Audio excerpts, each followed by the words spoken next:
Hello, everyone. I'm here today with Dr. Lyn Berutti from Texas, and I always love my Texas doctors. You're so cutting edge down there and open to new ideas and new ways, and Dr. Berutti certainly is. How do you do?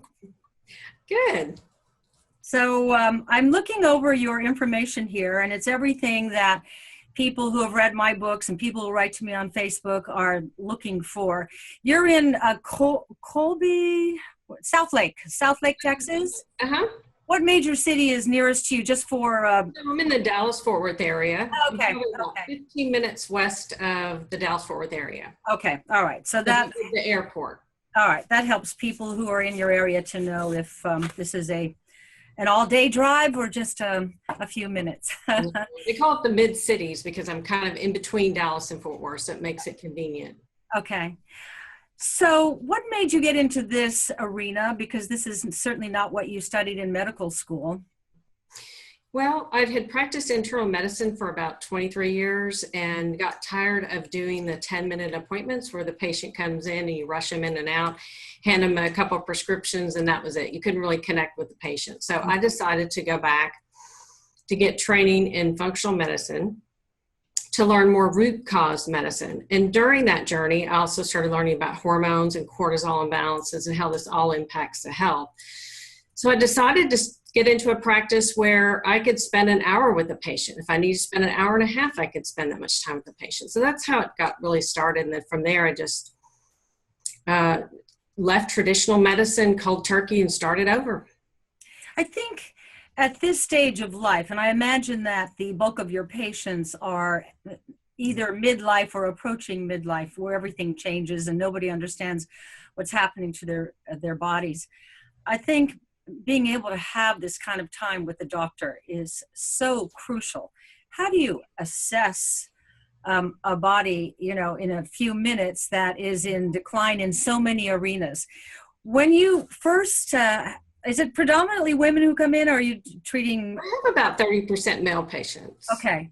Do you find that the male patients come in once they see how well their wives are doing? Yes, it does happen pretty frequently. Or they come in together, which is nice because you get feedback from both of them on how they don't lie to you, so they'll tell the truth. That is true. When I go to the doctor with my husband, men minimize, and I always go, "That's not true. He doesn't sleep at all." So I see that you've got down here male hormones, female hormones, thyroid, adrenal. Mm-hmm. Adrenal's tricky, isn't it? It is. And when I first started writing for hormones, I didn't realize the impact that the hormones can have, or the cortisol can have on your hormonal balance. So it's very important. A lot of people have gone for years with having adrenal issues and they don't even know it. So I do have a lot of screening questionnaires that I start with, and it helps me zero in on what's going on. So the paperwork to come see me takes about 45 minutes. So that helps narrow where their symptoms are coming from. And then I check everybody's cortisol levels and hormone levels. So people who are tuning in for the first time are thinking, I just think I need hormones, but it's a symphony, right? Yes, it is, because if you have an imbalance of one, the other hormones may not work as well, and especially in light of cortisol, because if cortisol's high, it can actually block the receptor site, so it can appear as if you don't have enough. You get symptoms of deficiency even though you may have enough. So you have to look at the cortisol and balance the cortisol alongside of the hormones. So we'll get to estrogen and progesterone and testosterone in a minute, which is what everybody thinks that hormone replacement is about. Mm-hmm. But when you test for high cortisol, correct, and thyroid either low or high, and so when it comes back and the cortisol is high, is the remedy for you hydrocortisone? How do you get it down? Because I know how crucial that is. If the cortisol's high, that's a problem. I do start looking for other illnesses that might be triggering it, such as infection or autoimmune, may be triggering the cortisol to run high, and it's like a defense mechanism where the body's trying to resolve another issue. So if the cortisol is high, we try to find, is there a secondary cause, or is it a medical cause, or is it a lifestyle issue? So a lot of people have lifestyle issues where they're just type A, they never rest, they're burning the candle, they're taking care of their parents, they're taking care of kids, they're not sleeping.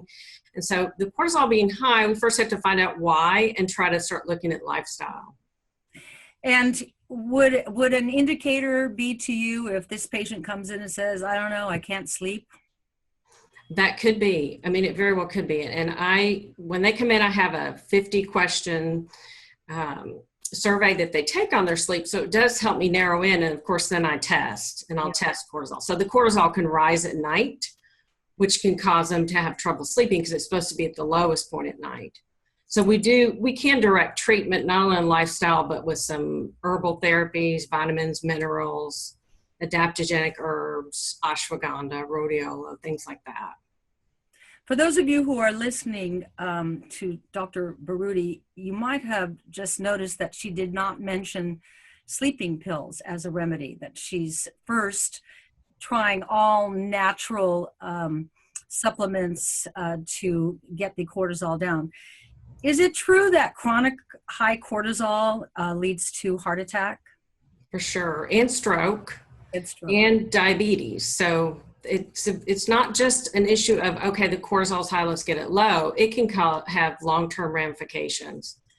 So, you know, when you think about what kills us women, it's heart attack and stroke. Mm-hmm. So if what kills us women, is the impetus for this low hormones, that if your estrogen and progesterone are low, then your cortisol goes high and now you've messed up the whole symphony?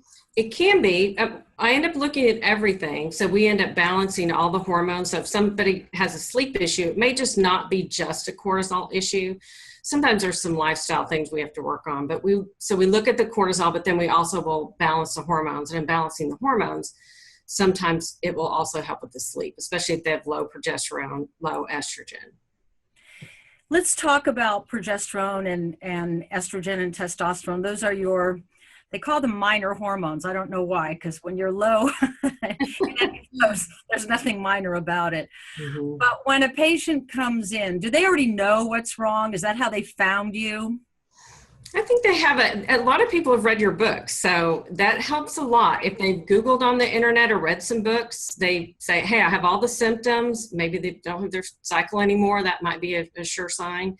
But a lot of times they've zeroed in and think that they have hormonal issues. And there have been cases sometimes where I find other things. Because I'm internal medicine trained, I will look for all types of diseases, and sometimes we find other things, like autoimmune diseases and things like that. Autoimmune disease seems to be a plague right now. You're talking about MS, fibromyalgia, lupus. Mm-hmm. I would imagine when someone comes in who's got all the symptoms of hormone imbalance, that testing of the gut is key to the work that you're doing, right? Mm-hmm. Definitely. And a lot of people don't even realize that. They'll say, well, I don't have any symptoms. I don't have any diarrhea or constipation. I'm like, well, no, let me show you this test that we do. It measures how you're digesting your food, whether you need digestive enzymes, whether you have bacteria, what your commensal bacteria look like. So we'll look at all of that. I try not to do all the testing all at once on them. It's a time thing where we might gradually start with hormones and cortisol, and then we go into the gut, we go into diet. But certainly if they have autoimmune, we always start with the gut. Is that because of toxins getting into the GI tract and eating through the barrier wall and leaking into the bloodstream? Is this that leaky gut that everybody seems to be plagued? Yes, that can be an issue. Food allergies, toxins, lifestyle, diet, all of these can play a role in the leaky gut. So many people have food allergies now. It seems to be more the norm than not. Mm-hmm. What do you think has caused that? You know, I think over time, people tend to go to the same food groups too. Mm-hmm. And I think if they're not taking care of themselves, they don't have enough nutrients, or they're stressed out, or they're not sleeping, they're not exercising, their immune system gets affected.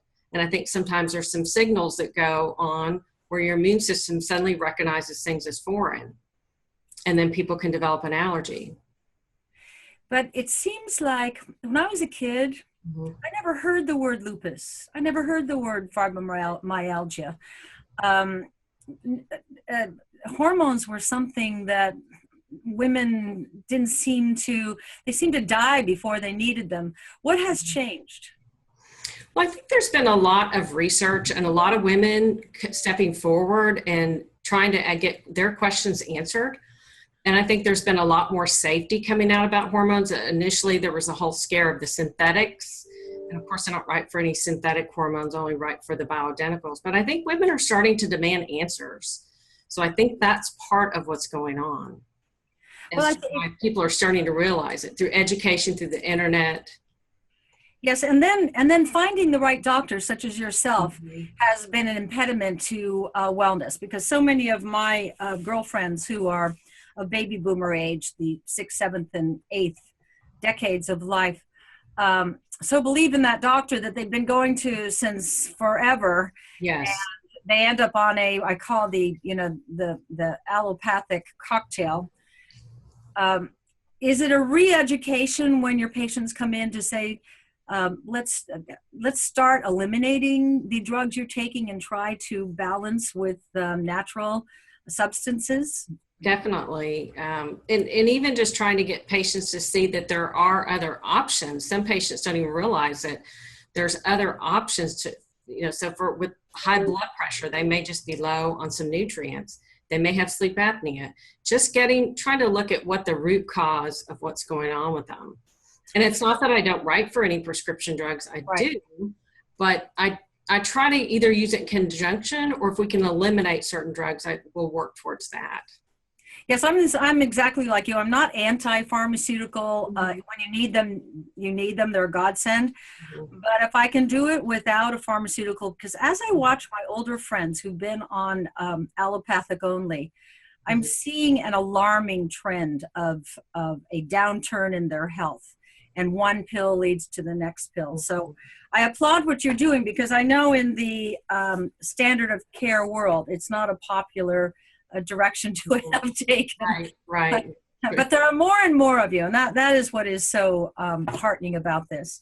So let's go back, because most of the people who are tuning in right now really just want to know, can you slap some estrogen on me and slap some progesterone, and how are you going to do it? Do you take a blood test? Is it individualized? Does everybody get the same thing, or is it all a one pill fits all? I know the answer. I would say extremely individualized. I wish it was easier. I do measure levels, but people have different detoxification systems in different scenarios. So one dose for one person may not be the right dose for the next. So the best thing to do is to measure. And so we start out with a baseline, and I usually will measure in saliva to get the estrogen progesterone ratio, because that's important in your overall health. And then we'll test at about 2 months after we start the hormones. And it's just depending on what hormones they need and what their age group is, if they're perimenopausal or menopausal. So if you're perimenopausal, which no perimenopausal woman thinks she is, my least selling book was my best selling book on hormones, called I'm Too Young for This. And I fought with my publisher over that name. And they said, no. Perimenopause, when women don't feel that they are being heard out there. And then I wrote a book called I'm Too Young for This, and they all thought they were too young for this. Explain to the people who are watching right now why the sooner you get balance, the better that this trip called life and aging is going to be. Well, one of the things is sometimes you can start losing your progesterone. So the progesterone can start declining, and you have an estrogen. Your estrogen may still be high. So you have an imbalance between the estrogen and the progesterone. When you have that, you can end up having increased risk for breast cancer, weight gain, hair growth where you don't want it, moodiness. You can lose your hair. There's a lot of imbalances that can occur. So you don't want to wait until your tank's empty. Right. You can start early. And if you're having symptoms, get it tested. And sometimes I have had younger patients where if we just work on the adrenals, we don't even need to use hormones yet. And for those of you who are watching, this is such sound advice that she's giving you. And I wish I had known a doctor like Dr. Berutti when this all started for me. I went 3 years with no hormones, was miserable. My husband one day said, Suzanne, marriage can only take so much of this, and I love him so much. But I honestly believe that the reason that I got breast cancer was my lack of understanding about progesterone drain out. from what I know, and you know better than I do, from what I know is that's usually the first hormone to decline. And what are those symptoms? What, like, is it weight gain? It can be weight gain, insomnia, anxiety, bloating, breast tenderness. Those tend to be the more common symptoms. Right. And the moodiness. And for those of you watching, what she's really trying to say is estrogen is carcinogenic. Everybody's afraid of estrogen, but nature is so perfect in that progesterone is anti-carcinogenic. They work in, and she had just mentioned the ratios. For a doctor to understand the whole idea of ratios, you're in the right place. If I had understood that maybe my progesterone was so low that all I needed was to, fill that tank, and I might have dodged that breast cancer bullet, that would have been great information. Yeah. So going to a doctor like Dr. Berutti, it's not two, it's Berutti. Berutti. I thought there was an L in there.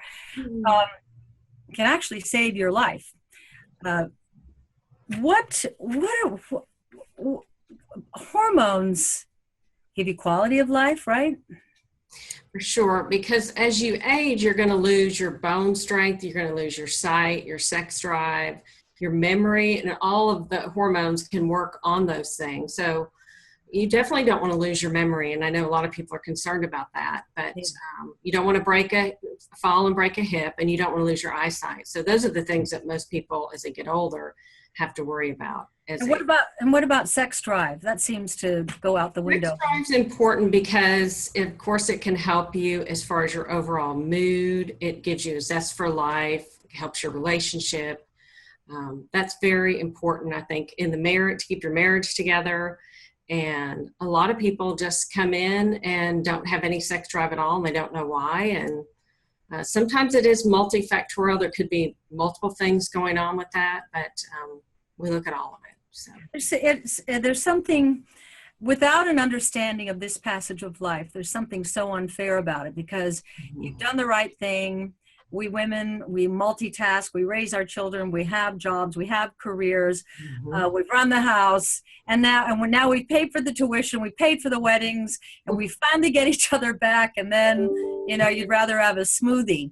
Right. And so I always say to women who go, oh, I'm so past that, I go, you just forgot. A healthy person is a sexual person, correct? Correct.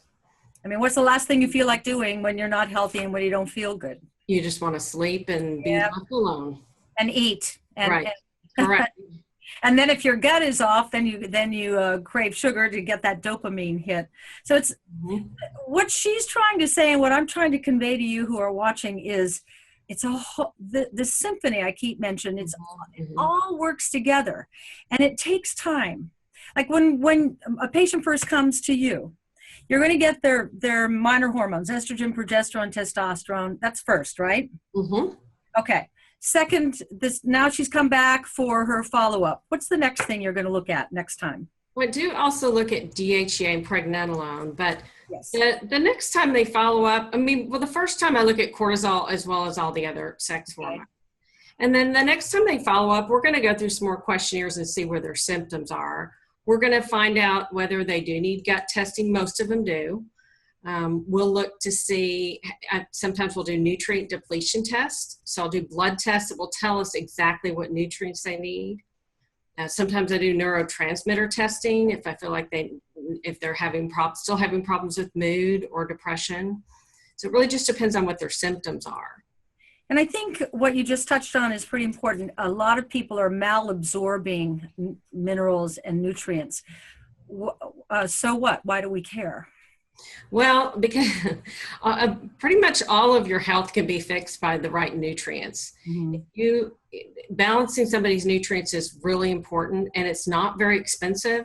You can get a blood test for $190 on your insurance, and we can target, instead of just guessing and giving you a whole pile of vitamins, we can actually target exactly what nutrients you need. It's been shown that nutrient depletions led to a lot of different chronic illnesses. So you can name any chronic illness, and there may be a nutrient depletion associated with that.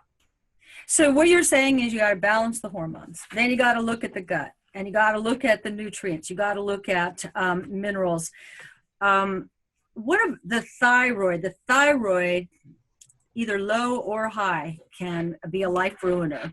Can you describe to your patient why thyroid balance is so important?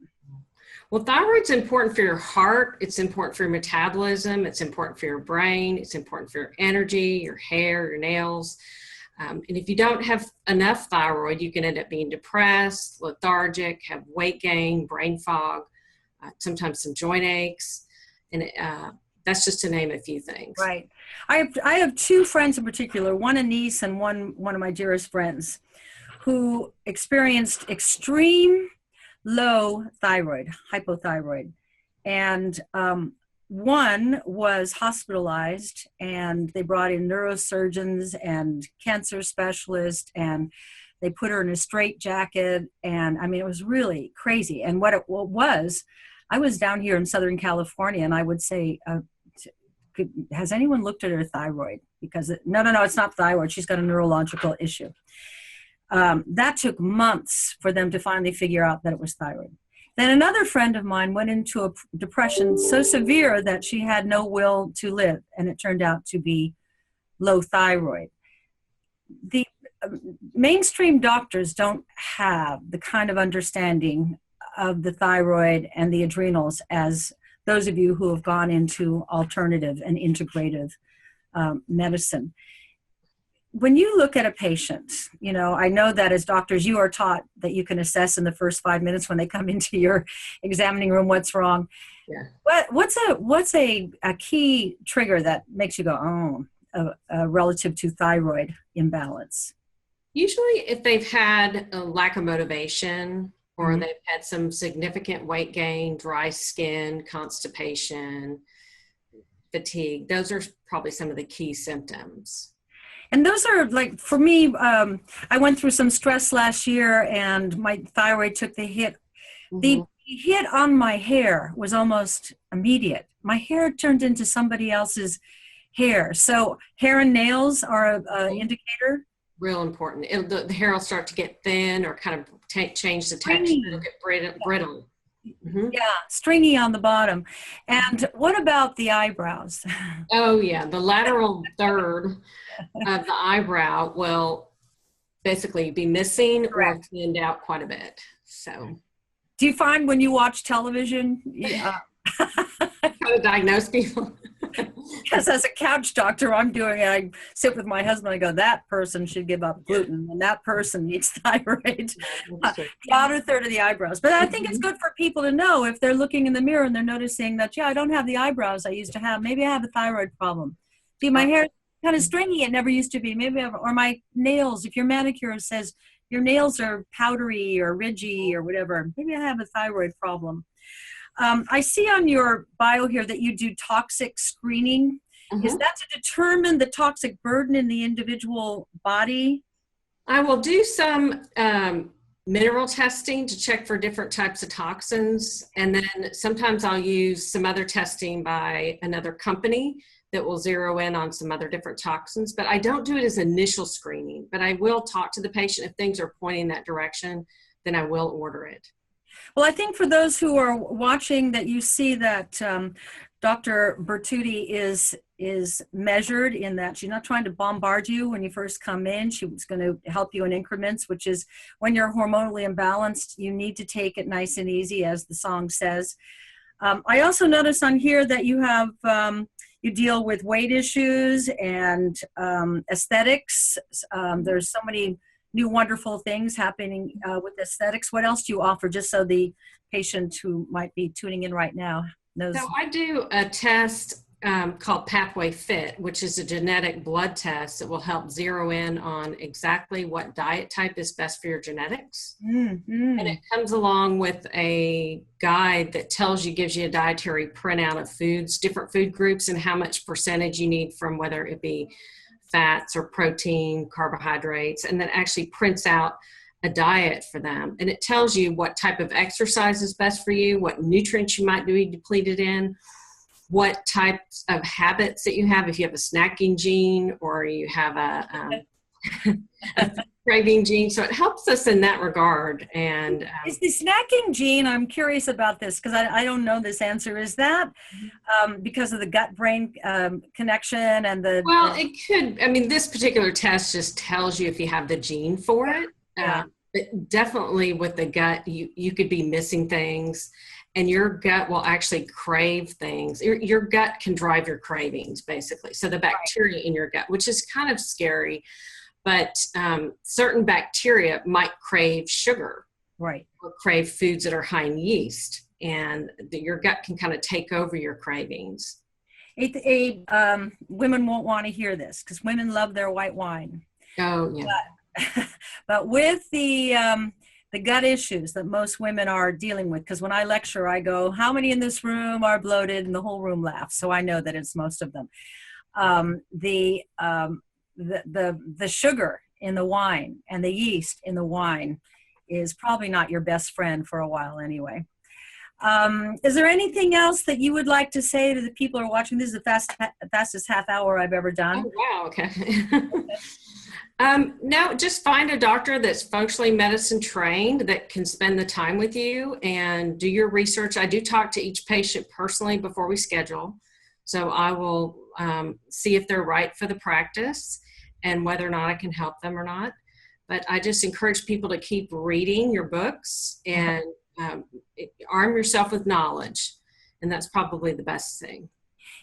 Arming yourself with knowledge is so important so that you don't go to the doctor like a child, that you come in, and also it helps the doctor to get to being able to help you and fix you faster, so she doesn't have to start from the beginning as though you're in kindergarten.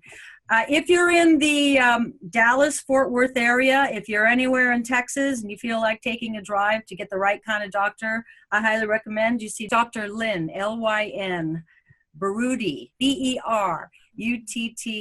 of Southlake, Texas. She's a winner.